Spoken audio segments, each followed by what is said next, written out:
Shalom salam podcast eksposisi M116 Mazmur pasal 1 ayat 1 sampai ke 6 yang menjadi dasar agar hidup kita makin baik, makin benar, makin sehat di hadapan Tuhan. Kita akan belajar mengeksposisi bagaimana sesungguhnya indahnya surga. Kita tahu kalau ternyata surga itu jauh lebih indah dibanding sama rumah-rumah megah di dunia atau bahkan Taman Eden sekalipun. Tidak bisa dibandingkan dengan indahnya dengan yang apa di dalam dunia. Dari Alkitab kita bisa tahu bagaimana ternyata surga itu rumah paling mewah disediakan Yesus buat kita kelak bakal kembali pulang. Selain itu surga juga digambarkan sebagai sebuah tempat yang meriah dipenuhi dengan malaikat-malaikat Tuhan dan juga orang-orang yang mengenakan jubah putih memainkan sangkakala. Di sana kita juga tidak bakal mengalami kelaparan kekurangan, tapi hanya kelimpahan dalam segala sesuatu. Mari kita lihat beberapa ayat sebagai ilustrasi yang terdapat di dalam Alkitab. Dalam keterbatasan manusia memahaminya, Alkitab memberikan penjelasan. Wahyu 19 ayat 11 sampai 14. Lalu aku melihat sorga terbuka, sesungguhnya ada seekor kuda putih, dan ia yang menunggangnya bernama Yang Setia Yang Benar. Ia menghakimi berperang dengan adil, dan matanya bagaikan nyala api, dan di atas kepalanya terdapat banyak mahkota, dan padanya ada tertulis suatu nama yang tidak diketahui seorang pun kecuali ia sendiri. Ayat ini menggambarkan bahwa surga adalah tempat bagi pribadi satu-satunya yang setia dan yang benar, di mana dia akan menunggangi kuda putih yang memimpin segerombolan pasukannya. Tak ada tempat yang lebih mulia yang dipilih Allah sebagai tempatnya, tempat Allah bersemayam selain surga, karena hanya orang-orang benar dan setialah yang layak masuk ke dalamnya.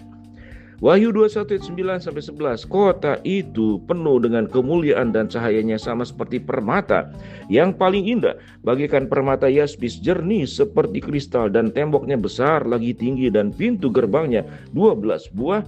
Dan di atas pintu-pintu gerbang itu ada 12 malaikat, dan di atasnya tertulis nama ke-12 suku Israel.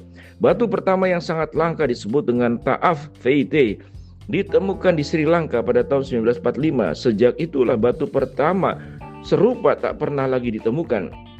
Keindahan yang jarang terlihat membuat banyak orang memburu batu permata ini dan membuat harga begitu mahal. Di surga terang kota besar Yerusalem akan memancar seperti batu mulia, bersinar mulia seperti kristal. Cahayanya akan lebih cemerlang dari permata berharga manapun yang pernah ditemukan.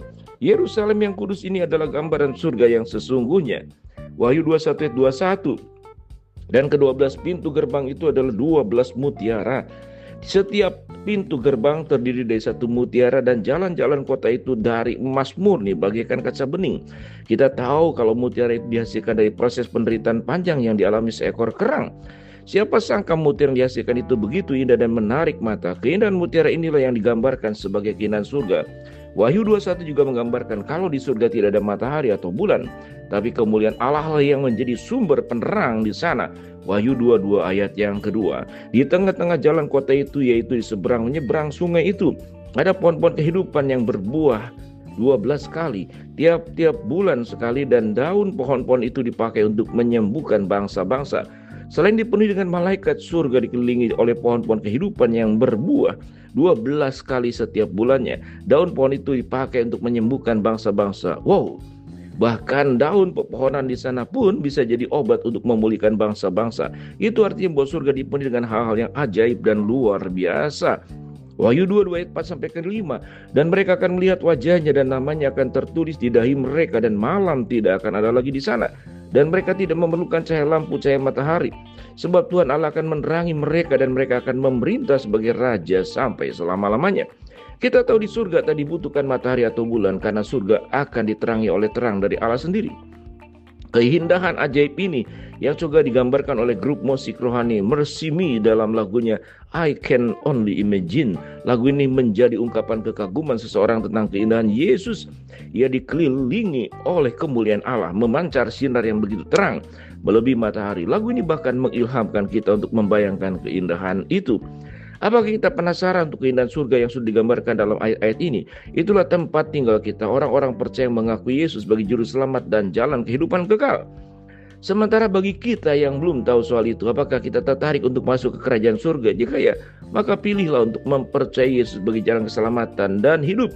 Karena di sana Dia sedang menyediakan rumah kekekalan bagi kita.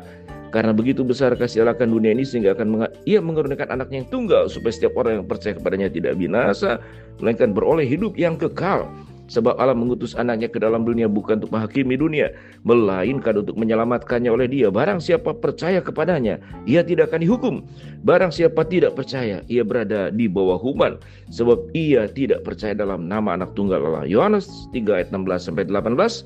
Inilah podcast tereksposisi tentang apa itu surga. Shalom.